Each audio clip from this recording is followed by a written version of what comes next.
1,000 years ago, these barren glaciers echoed with the shouts of a Viking chief and his Norse followers as they searched for a new home.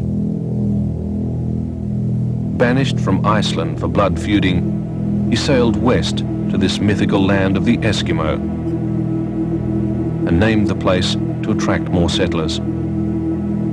He was Eric the Red, and he named it Greenland.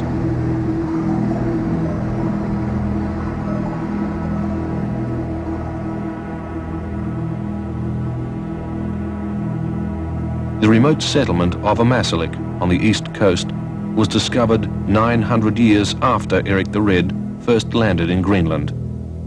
In 1930, a small group of men arrived here to open up an air route linking Great Britain with North America. Led by 23-year-old Gino Watkins, the British Arctic Air Route Expedition established a base here in this formidable land. With them was Australian explorer John Riemel. The Australian kayak expedition sailed into Ammassalik aboard the Eleanor Riemel, named in honour of John's widow. From England, they'd battled 5,000 kilometres across the North Atlantic, through 2 force 10 storms. The steering had collapsed twice, the motor had broken down, and the compass was damaged. Ahead lay a 1,000 kilometre kayak journey to Julianahope in the south, retracing Gino Watkins' epic open boat journey of 1931. Yet they had arrived here 2 months late, just as the short Arctic summer began to storm its way into winter. Within 24 hours of arriving, they were hit by the first storm. Howling down from the 10,000-foot inland ice cap, this wind, called the Pitorak, whipped through the town at 240 kilometres an hour. In 1972, a severe Pitorak destroyed the high school and badly damaged 3/4 of the town. Buffeting in the harbour caused minor damage, but at sea, this could have been fatal.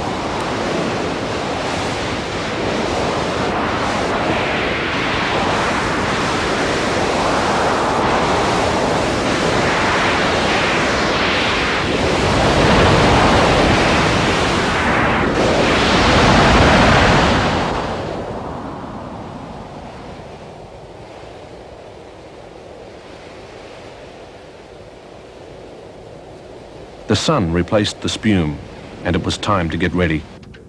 There was a sense of urgency as kayakers prepared their boats.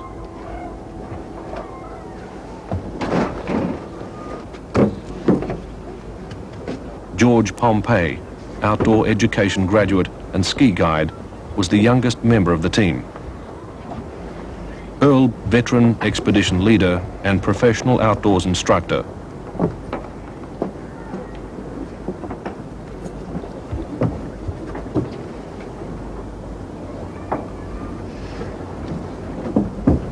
Graham Joy, Australian marathon kayak champion and professional outdoor educator. Larry Gray, environmental guide and one of Australia's best sea kayakers.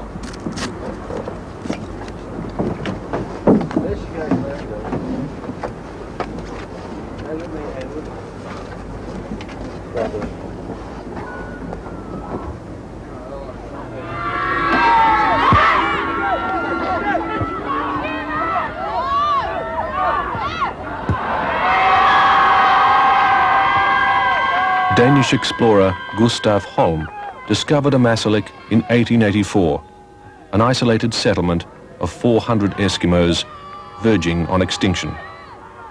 Today, a mixed race of 1,500 Greenlanders, or Inuit, are rapidly merging with the modern age.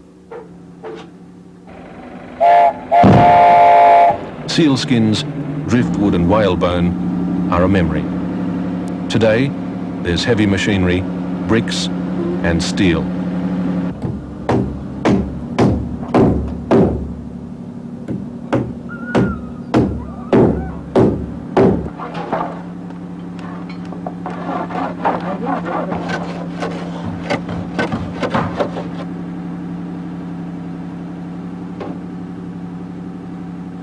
The skin tents are gone. Young men now build Danish-style houses, and powerboats long ago replaced hunting kayaks.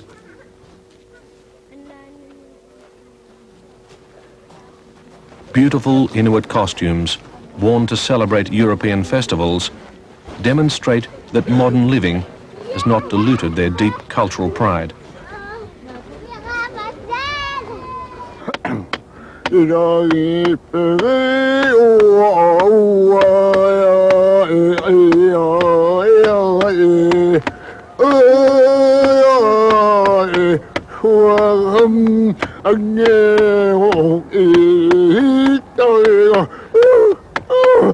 Caught between eras, the old folk with their ancient stories told in the drum dance are a vital link with the past.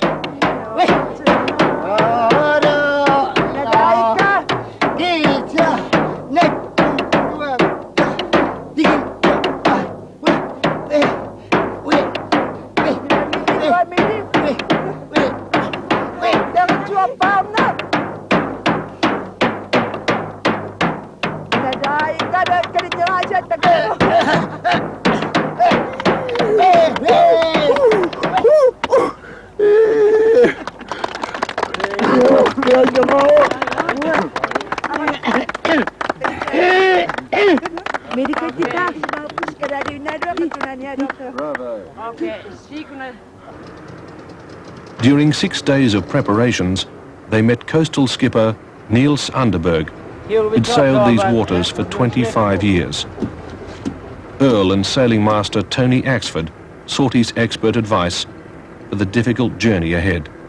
About the Peter Rock yesterday and day before yesterday. It's not very often they come this time of year. In those 25 years I was living here up, we only had once this time of year. Yeah. It used to come lie down November, December, January, February. Here called Kugerbucht, a lot of small ice coming out from the glacier.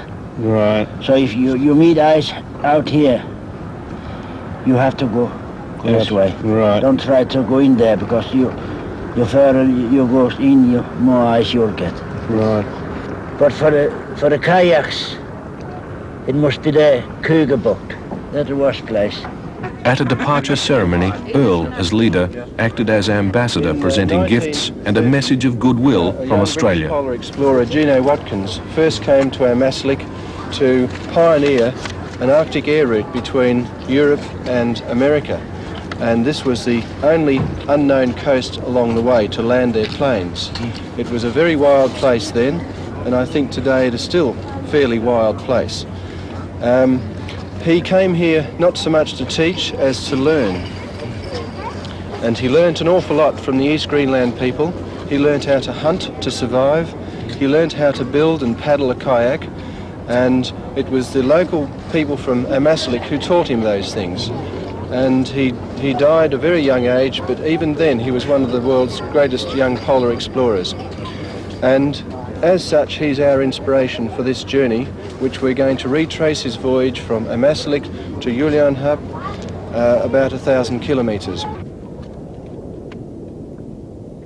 Ladies and gentlemen, the object of the British Arctic Air Route expedition was to investigate the possibilities of an air route between England and Canada across the Arctic.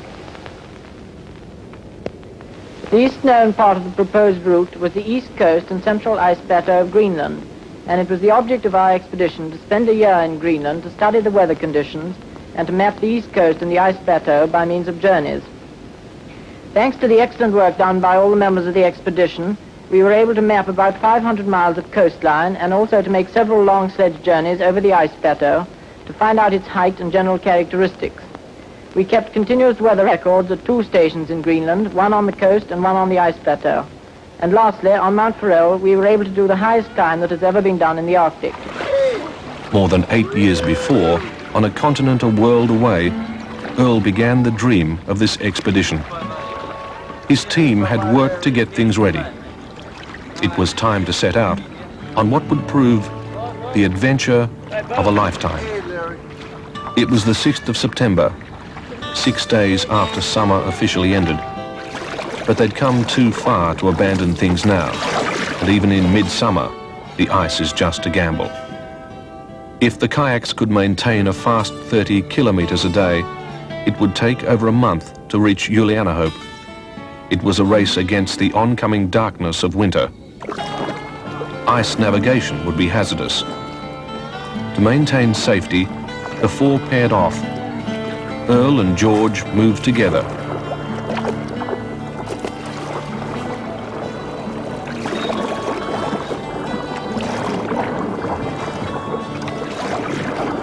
Graham and Larry formed their team.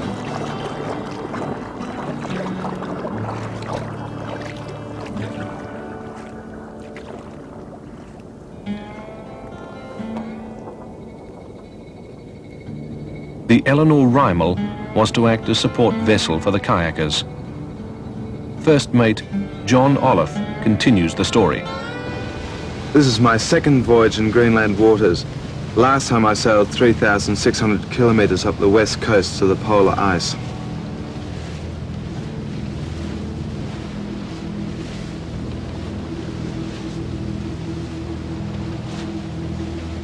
Kayaks can quickly slip through the inshore leads, but we have to go well out to sea and wide around the bergs. I've seen ones like this suddenly capsize and tumble end on end for a kilometer, destroying everything in its path. Ahead lies Isatok, 2 days paddle from Amaslik. This isolated hunting settlement is still very traditional in its ways.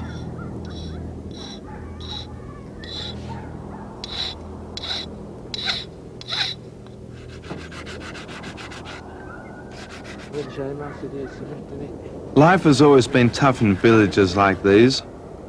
In the past, when hunting was bad, whole communities died of starvation. And now that the European market for sealskins has dwindled away, life is becoming very hand-to-mouth again.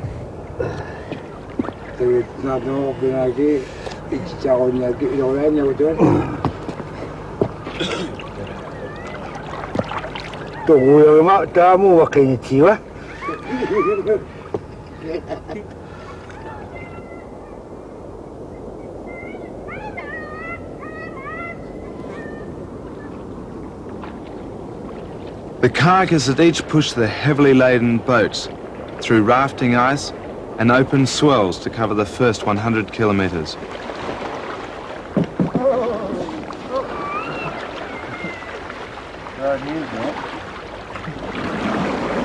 The arrival of such a strange expedition is big news. Local school children clamber down the rocks to find out what we foreigners are doing in the isolated world. Peter Mueller Larsen came out from Denmark with his wife and son a year ago to teach these children. They are the only Danish family in this remote village of 200. I think Amasalik looks very much like a Danish provincial town, while Isatok is a small settlement much in the old way of the Greenlanders.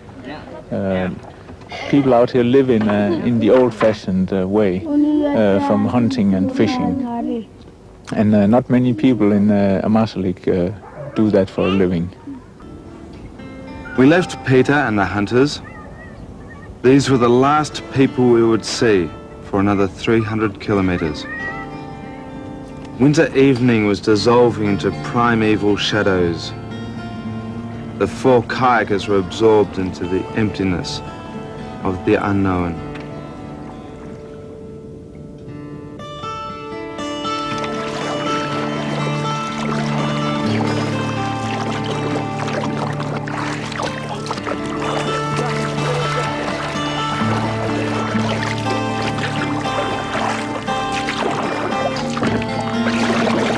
The kayakers had been at sea for a week, bivouacking each night on the cold rocks.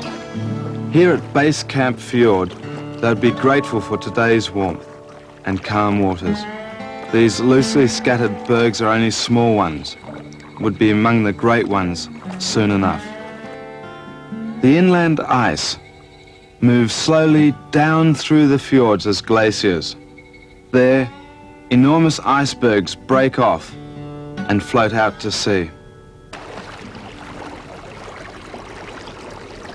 These impressive craft can zip along at 8 kilometers an hour, carrying 90 kilograms of food and equipment.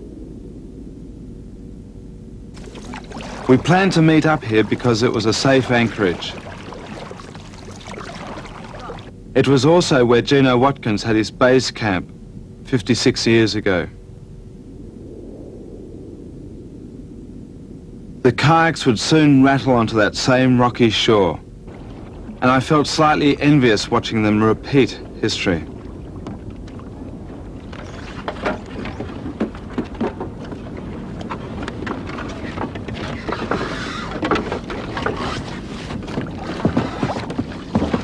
Gino selected this place because it had the easiest access onto the ice cap Yeah. and enough open water for his seaplanes. Here we are. It ain't much, but I calls it home. After so many years of Arctic storms, there is little left, just a rusting iron chimney from the old camp stove. One of their old sledges. Yeah, the sledge runner goes down here, and this bit would have had a tongue to drop in, and the whole thing's bound up with gut. And the runner sits here, and the sledge itself sits up top.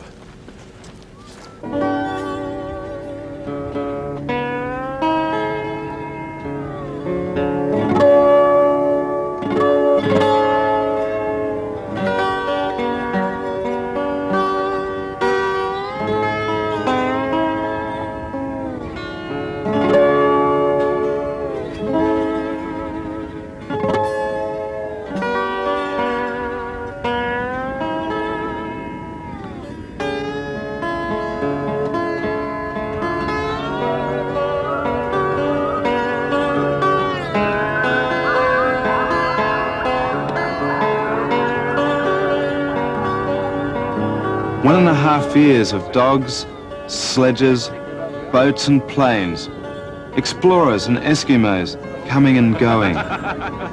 Now, nothing.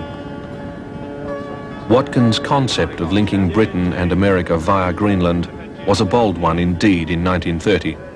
But technology has raced ahead, and now modern jets streak over here every day. The British Arctic Air Route Expedition is what it was called. I say called because what we really wanted to do was a bit of serious exploration. Eilif Cousins, a Cambridge graduate, was borrowed from the Royal Air Force as pilot and photographer. That sort of thing.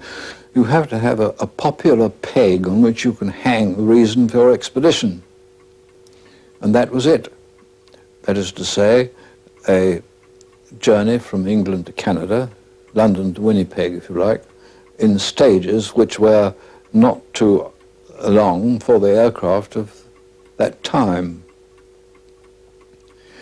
Now, Watkins therefore said, all right, I want a geologist, I want a map maker, I want a surveyor, I want a doctor, and I shall need a pilot. All right, but they all come from the same social background. They are professional people who may or may not have degrees, in which case it isn't a question of deliberately choosing so much as the choice was inevitable. He never gave orders. He suggested that it might be a good idea if you did this or did that. And then you went away and did it. A small ship, which can turn easily, is able to dodge most of the ice flows by making its way down the lanes of water between them. But this is not always possible, and ships used for this ice navigation must be reinforced to stem the shock of hitting the ice flows. This was taken from the top of the mast. Note the seaplane floats on the bridge, and also the dogs in their pen on the deck. When we reached the clear water near the coast, we were met by Eskimo natives in their kayaks or hunting canoes. The Quest was anchored and our stores landed in small boats.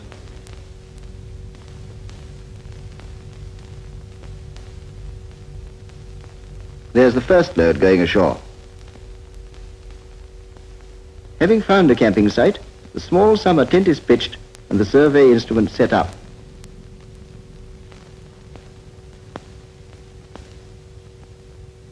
Rymill oiling his boots. Chapman knocking climbing nails into his. Watkins trying on his moccasins. Stevenson plots positions on the plane table, assisted by Chapman and the rangefinder. The idea was that this air route would have to cross Greenland at its lowest point. That determined where we had the ice cap station, and that meant crossing from Iceland to that particular point over that part of the East Greenland coast which hadn't been mapped since Androp. Surgeon Commander Ted Bingham is now 86 years old. Although he was expedition doctor, he was still expected to help haul heavy supplies and equipment up that impossible-looking glacier they called Bugbear Bank, the only practical route from base camp onto the ice cap. The dogs couldn't pull the loads up themselves, and so you got a couple of men on each sledge at the back with a shoulder to it, heaving on their hands and knees, making yard by yard.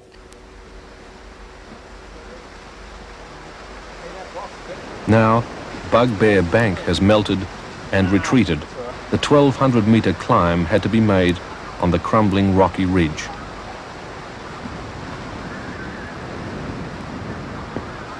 From here on, it's all ice.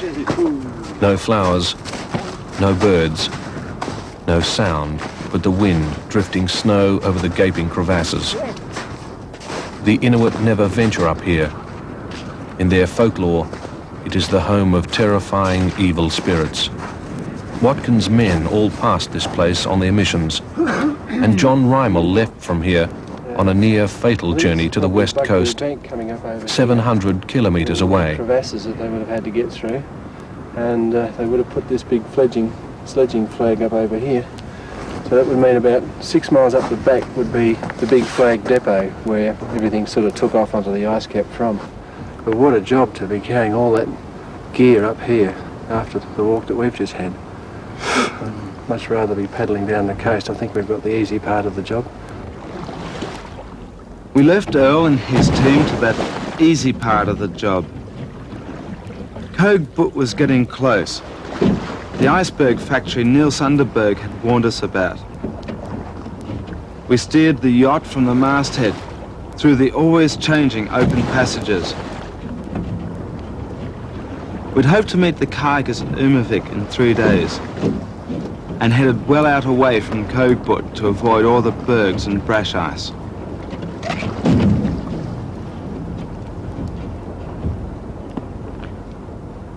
This frozen slush probably extends 50 kilometres out to sea.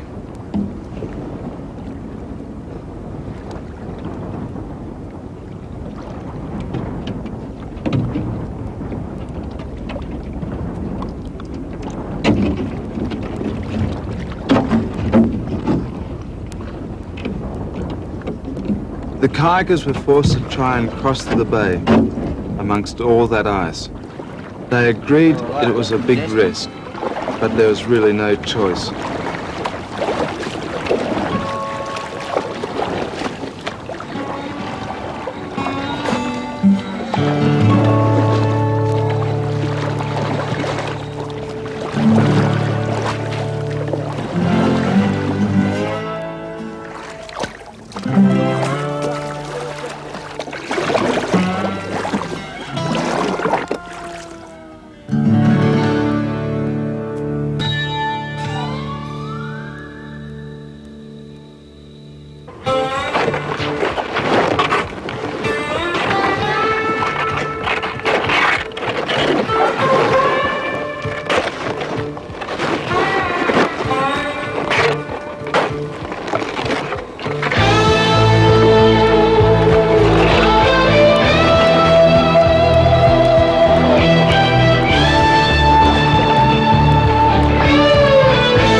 And Niels Underberg was right. The ice cap spearing straight into the ocean.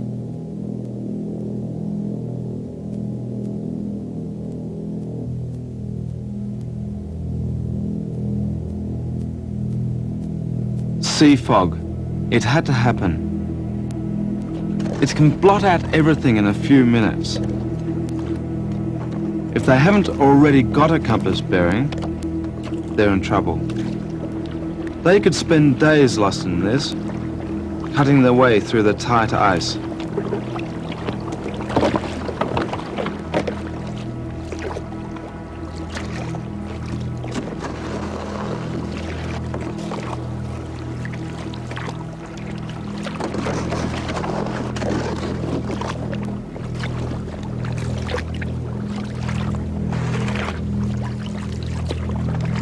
Suddenly, Earl's kite had caught the edge of a crumbling ice floe.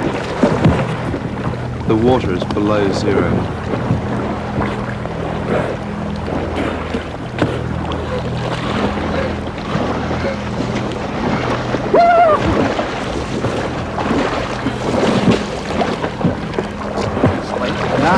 So many Inuit kayak hunters have silently perished in these waters, dead in minutes in this frozen waste.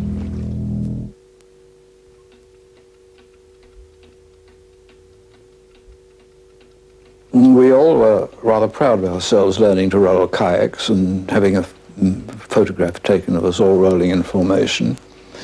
And Gino said, yes, you know, it's all very well to roll a kayak when you intend to roll it. But, you know, I often wonder if you are forcibly rolled by the weather or what have you, whether you could remain calm enough to get the right way up again.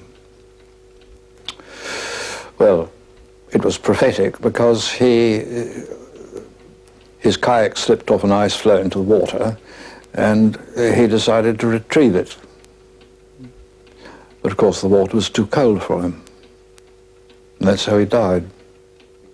Oh well, I thought this is a great loss. It's a great loss to us all personally, but it's a great loss to everybody that a young man with such promise and so much accomplished already and ahead of him should be no longer with us, cut off, as it were, in his prime.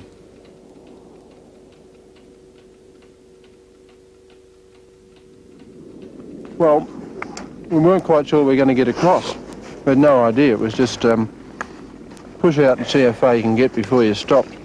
And if you are stopped, well, you turn around and go back, providing, of course, that the ice doesn't close in behind you, in which case you're pretty well stuck there. We could have camped on one of the old ice floes, maybe, but we just sort of really had to clasp fate in our hands and see just how far we could push off. As it turned out, it led us through. It is now September the 20th, 2 weeks into the journey, and the kayaks have only covered 200 kilometres. They only just beat the freeze at Koig Butt and are still fighting its ice 50 kilometres further south. Winter is closing fast, too fast. Here at Umavik, swirling currents clog the coast with sea ice. It's a maze of moving leads, open 1 minute and quietly closing again the next.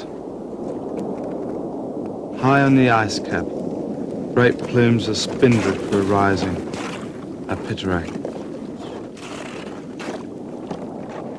In the race to reach safety, the teams split up as they followed different leads to shore.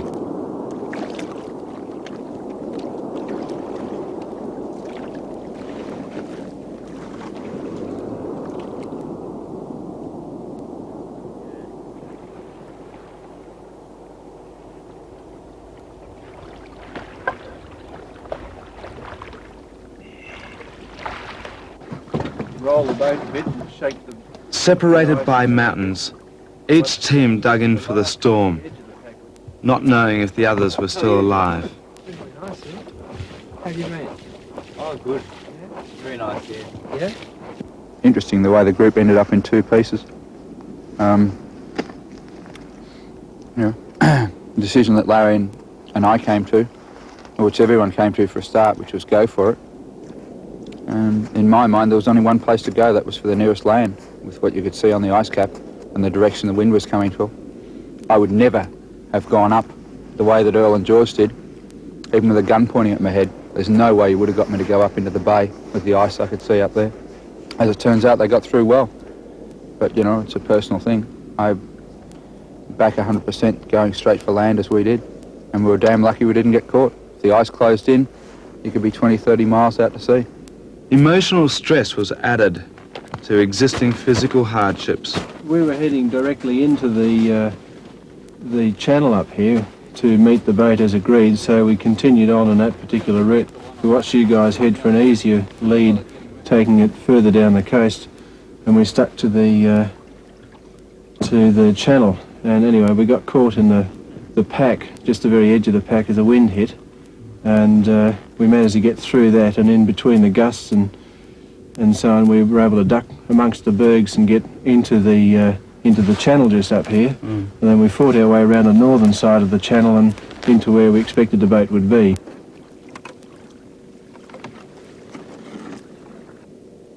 After drifting 500 miles in an open boat, caught in the pack ice, Norwegian explorer Nansen landed here in 1888 to attempt crossing the ice cap. And in 1829, Danish naval Lieutenant Gar forced a route past here in our fruitless attempt to discover a Maslik.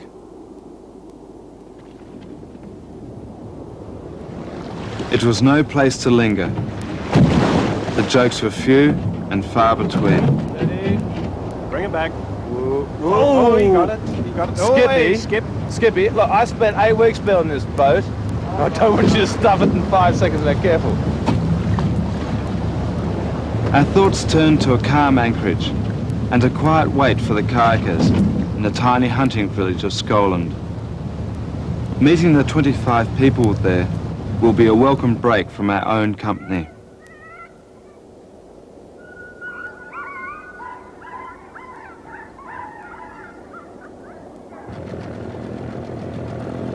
Arturt is a hunter, like his father and his father's father. And like the men before him, he must have courage and persistence if his family is to survive the winter.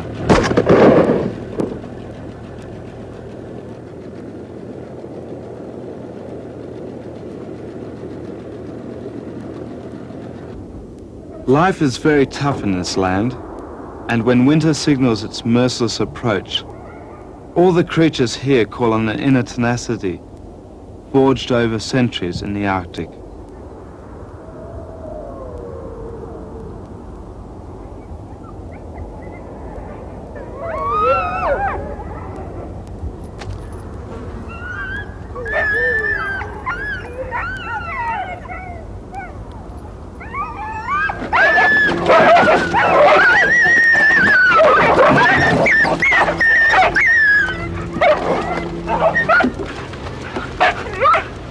Huskies' brute force is the lifeblood of their survival, especially on the long winter sledging trips. We've waited through 11 days of bad weather. The kayakers are a week late and may have run out of food. We head back north to look for them. A local hunter, Thomas Kocho, brings a message that they are safe. They shared his hut and food for 3 days during a pitarack. Our worries dissolved in a flurry of jokes. So hungry.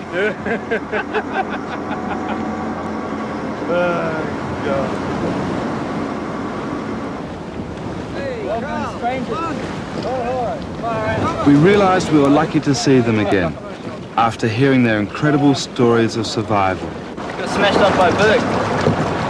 It was upside down. You feel its concussion from all this ice humbling around. It was hanging there thinking, upside down? Yeah, and I could see ice building up around. I thought, this is dead.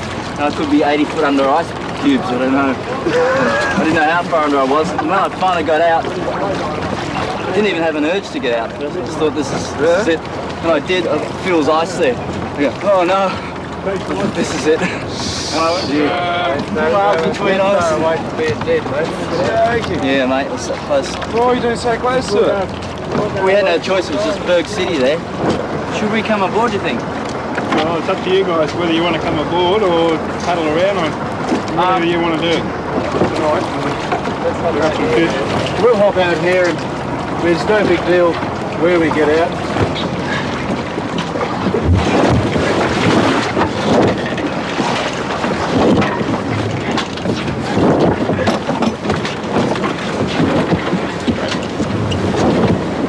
You guys got it? We ain't. You're getting out or you staying? Yeah, well, I was thinking about I should get out. Yeah, bloody good idea, mate. Oh, look at his scamper! That's the quickest I've ever seen him move. Here on the island they named Desolation. Hurricane-force winds and giant seas destroyed most of their gear, reducing them to starvation rations for almost a week. They only just escaped through huge freezing seas. You know, these bergs are like time bombs to me after this. To me it's like going through a minefield. You don't know when one's going to go off. You don't know what's going to happen. It suddenly seems very dangerous. And luckily for me it was a bomb that only went off in a little way. It just sort of didn't go off, it was a dud. There was George upside down too. He's swimming, his kayak split on the back. These kayaks are carbon Kevlar. They're very strong. You know, it's just absolutely nothing to a berg, of course. And it's shattered to pieces whenever it wants. We got out of that by the skin of our teeth. We were all grateful for Thomas Kocho's kindness. And tonight we can celebrate Australians and Greenlanders, bonded by the kinship of survival on this pitiless coast.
Doesn't look like we're going too far at all, does it? Dreadful weather. Has anyone got any Christmas cake?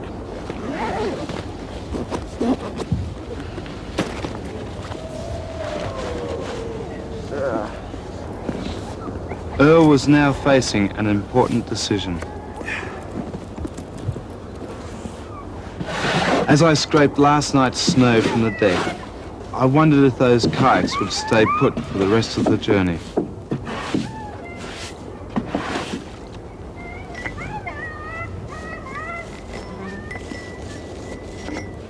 Go!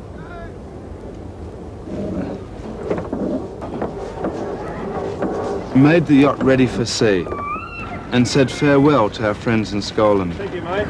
Thank you very much for everything. Yeah. I hope you had good sailing. Thanks, mate. Hope you have good hunting. So long, mate. Take care of yourself and the lovely there. Arthur and his father left for another day's stalking. The hunting more urgent now with the shorter days and deepening winter snow.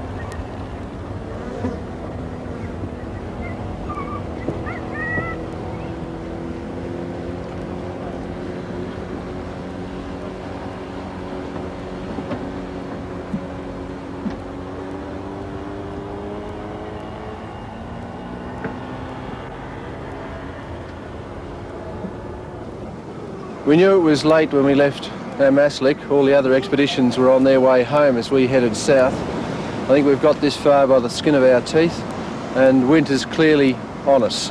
And Mother Nature has made the choice for us. We've completed the ice section and the rest is just big water paddling. We've now got to go via the boat straight down to Prince Christian Sound and jump this rocky coast, and we can continue the journey on the west coast from Prince Christian Sound. Earl's decision emphasised Artuit's earlier warning. I want to say one thing to the kayaks. This is not Australia or South America or Africa. This is East Greenland. It is now winter, and you must be careful. Must be careful.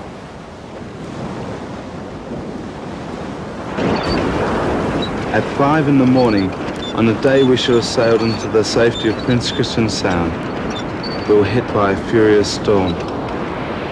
The anchor dragged and we were forced out to sea. At 10 a.m, the wind is the strongest any of us have ever experienced.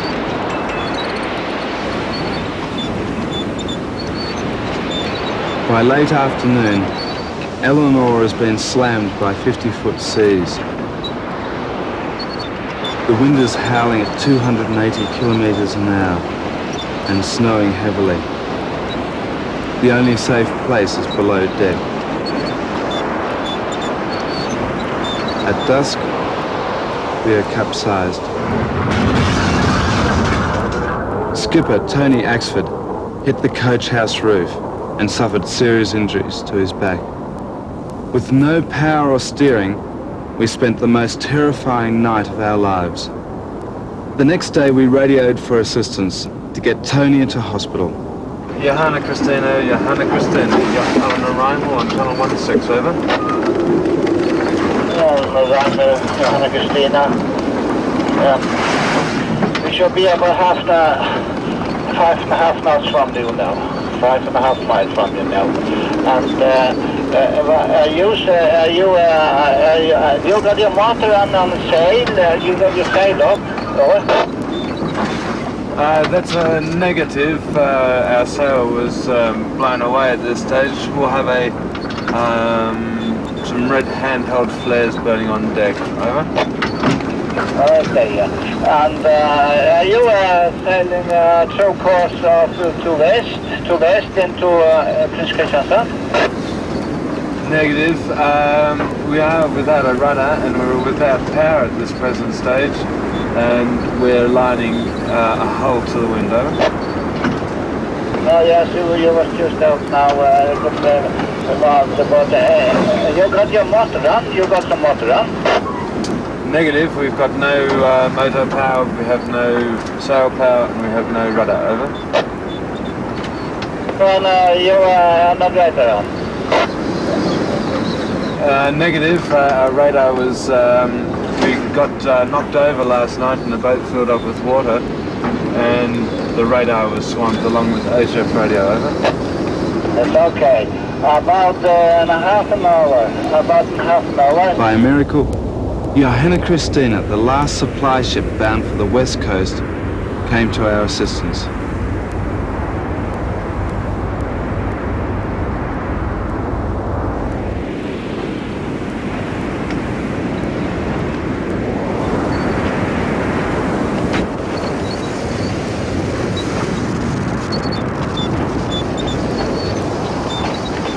With Tony laid up, I was responsible for our stricken yacht. The seas were still mountainous, and there was a serious threat of collision until the tow rope was secured.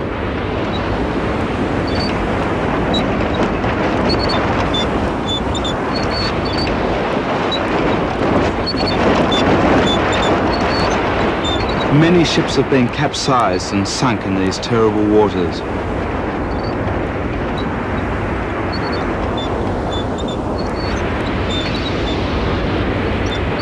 In 6 hours, we were towed to safety.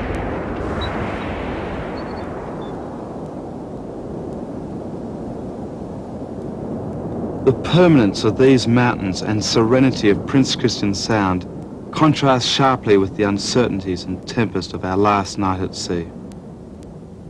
Greenland is a world of frightening contrasts to humble the boldest of explorers. We had come through. Earl had driven hard, and the strain now shows. Beneath his obvious relief, the odyssey is almost over. Julian Hub, our destination at last.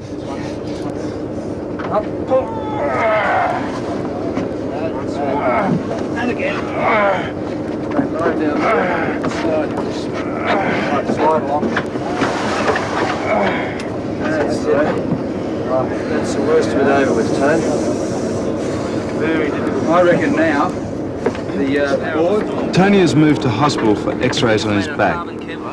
Surveying the damage to equipment, we're thankful it isn't worse.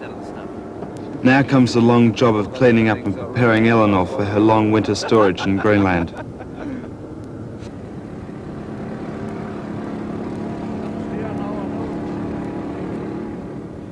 But once again... Nearby lies ancient Brathild, where Eric the Red ended his life's journey.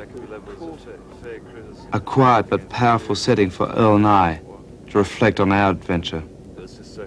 Yeah. But I think under the circumstances that were pretty bloody trying, in my experience. Yeah, so we find ourselves towards the end, eh?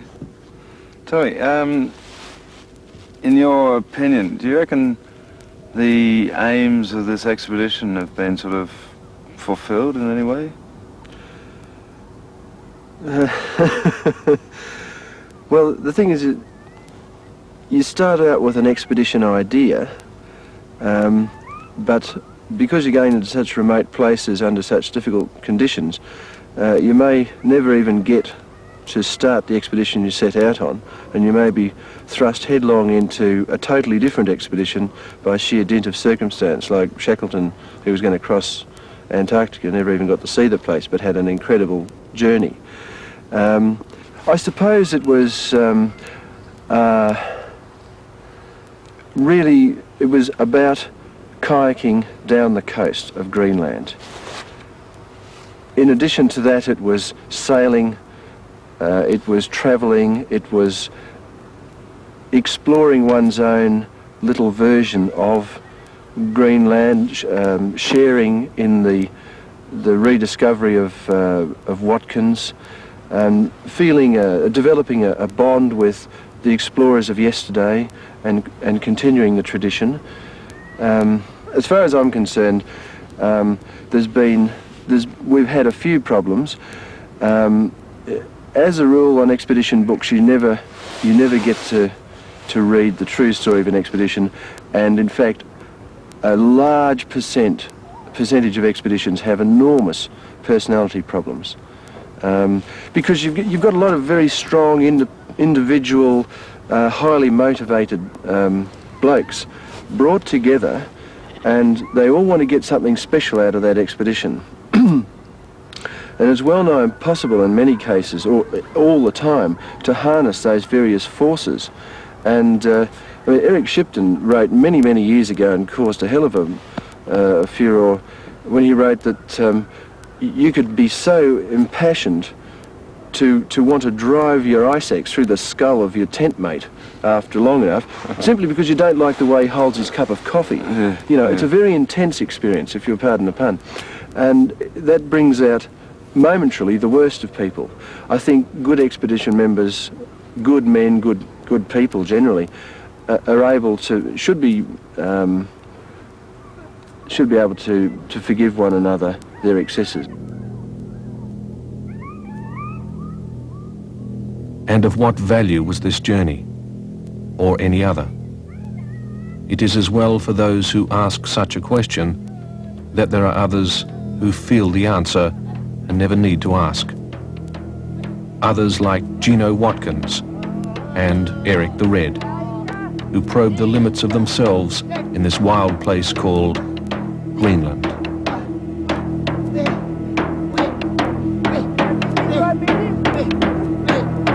Wait,